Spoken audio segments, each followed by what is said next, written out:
अब mister prime minister mister Modi ji ने, हमारे देश के प्रधानमंत्री जी ने, उनको मुसलमानों की बड़ी चिंता, बहुत ज्यादा चिंता, लेकिन अभी तक चिंता है मुसलमानों के लिए ही चिंता। देश के 140 करोड़ जनता के लिए कोई चिंता नहीं। अगर चिंता फिक्र होती तो जो इस वक्त इतनी सारी परेशानियां हैं उन सबको समाधान करते हैं। मेरे भाइयों, हमारा अधिकार है, आप सवाल कर सकते हैं, क्योंकि हमारे प्राइम मिनिस्टर हमारे गार्जियन है, और कोई तकलीफ होती तो लोग गार्जियन से ही बोलता है। इसे कोई तकलीफ मत दीजिएगा अपने दिलों में। जो उनके समर्थक हैं वो देश के सबसे बड़े हैं, उन पर जिम्मेदारी भी बनती है। तो उन्होंने कहा कि नहीं, अब जो कानून बना है ये वक्फ बायूजर खत्म कर दिया और ट्रिब्यूनल सर्वे कमिश्नर खत्म हो गया। अब सर्वे कमिश्नर की जगह पावर पीएम के पास है, और ये जो वक्फ बायूजर है नहीं माना जाए। डीएम साहब आएंगे, कारी जुबैर साहब मदरसा दिखाए, ये जमीन किसकी? जी 100 साल पहले किसी ने वक्फ की थी मस्जिद के लिए या मदरसे के लिए। अच्छा, वक्फ बायूजर है, हाँ वक्फ बायूजर है। पेपर दिखाओ सर, 100 साल पहले कौन पेपर बनाता है? अच्छा, पेपर नहीं है इसका, तो अब वो डीएम अपने सवाबदीद पर अगर वो लिख देगा कि this land belongs to government, यानी ये जमीन गवर्नमेंट की, क्योंकि इनके पास पेपर नहीं। 100 साल पहले कौन पेपर बनाता? तो डीएम का फैसला आखिरी होगा। डीएम के फैसले के खिलाफ अगर कारी साहब सुप्रीम कोर्ट जाएंगे, 50 साल तक केस चलेगा। तो 50 साल तक उस मदरसे में या मस्जिद में या कब्रिस्तान में या उस प्रॉपर्टी में ताला लगा हुआ रहेगा, उससे कोई फायदा हासिल नहीं कर सकता। इस चीज पर एतराज है। आपकी कितनी मस्जिद ऐसी है जिसकी जमीन का पेपर है? आपकी कितने कब्रिस्तान ऐसे हैं जिसकी जमीन का पेपर है? आपकी कितनी मस्जिद मदरसे ऐसे जिसकी जमीन का पेपर है? इसीलिए हमारा विरोध, और अल्हम्दुलिल्लाह सुप्रीम कोर्ट ने इस एक्ट पर, इस सेक्शन के ऊपर में स्टे लगाया। और एक चीज और कि कोई नॉन मुस्लिम यानी हिंदू भाई इसमें मेंबर नहीं बन सकता। क्यों? जब हिंदू वक्फ बोर्ड में मुस्लिम मेंबर नहीं बन सकता या क्रिश्चियन मेंबर नहीं बन सकता, तो सुप्रीम कोर्ट ने कहा कि मुस्लिम वक्फ बोर्ड में आप हिंदू को मेंबरशिप कैसे दे रहे हैं? सुप्रीम कोर्ट ने बाज़ाब्ता इस पर आरोप लगाया और उन्होंने एतराज जाहिर की। मेरे भाइयों, इस वजह से हमारे सनातन धर्म भाइयों हम सड़कों पर हैं। इस तरह से तो हमारी कितनी जमीनें चली जाएंगी। इसलिए कि डीएम किसका आदमी होता? डीएम सरकार का आदमी होता।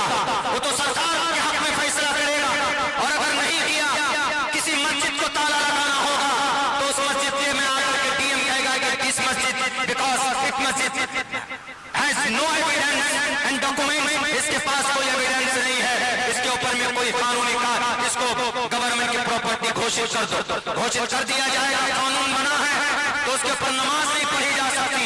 कब्रिस्तान के ताल्लुक से होगा तो आप मुर्दे को नहीं उसमें दफन कर सकते। इस तरह की बातें, इसीलिए हमारे उलमा मैदान में खड़े हैं कि नहीं, इस कानून को वापस होना चाहिए।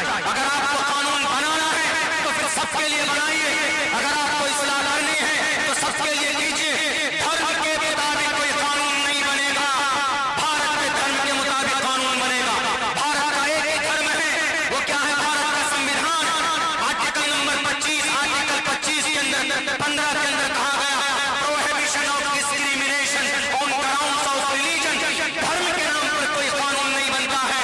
अगर कोई अब्दुल्ला सालेह की टोपी और दाढ़ी लेकर कानून नहीं बनेगा, या महाराज जी की गेरुए रंग का कपड़ा पहनकर कोई कानून नहीं बनेगा।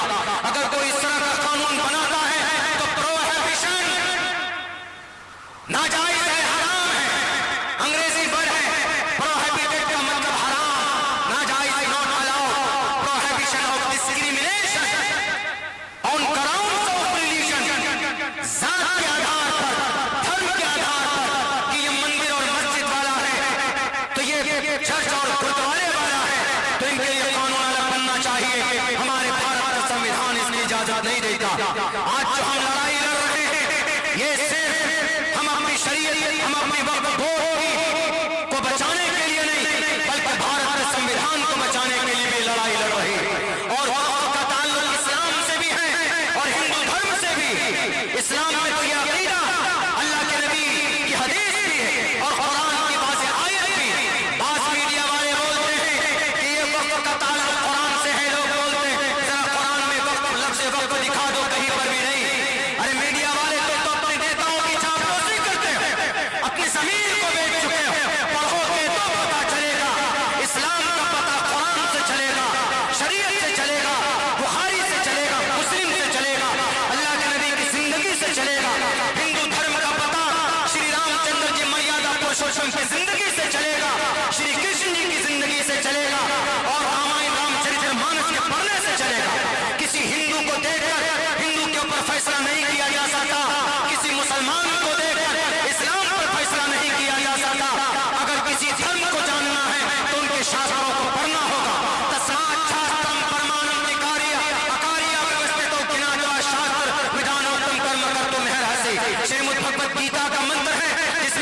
तफसीर पढ़नी पड़ेगी। लफ्ज़ वक्फ नहीं है कुरान में, लेकिन लफ्ज़ वक्फ की वजह से वक्फ साबित नहीं होता, बल्कि दूसरे लफ्ज़ से वक्फ साबित होता। लन तनालुल बिर्रा हत्ता तुनफिकू मिम्मा तुहिब्बून, तुनफिकू से वक्फ साबित होता। अल्लाह के नबी की हदीस है, हज़रत अबू हुरैरा रिवायत करते हैं, अबू दाऊद की हदीस है, इज़ा मातल इंसानु इनक़ता अन्हु अमलुहु इल्ला मिन सलासा इल्ला मिन सदक़तिन जारियतिन, सदक़ाए जारिया यानी अल्लाह के रास्ते में कुछ चीज कुर्बान कर देना, कहीं पर कोई कुआं लगा देना, कहीं पर कोई जमीन दान कर देना, कहीं पर किसी जरूरतमंद के लिए घर बना देगा, इसको सदक़ाए जारिया बोलते हैं और इसी को वक्फ कहा जाता है। और इमाम शाफी फरमाते हैं कि इस जमीन पर सबसे पहले अगर किसी ने वक्फ किया है तो जनाब मोहम्मद रसूलुल्लाह सल्लल्लाहु अलैहि वसल्लम ने वक्फ किया। उसके बाद हजरत उमर फारूक ने खैबर की सबसे कीमती जमीन को वक्फ किया। उसके बाद हजरत उस्मान ने 30,000 दिरहम के अंदर पीर रूमा एक कुएं को वक्फ किया। उसके बाद हजरत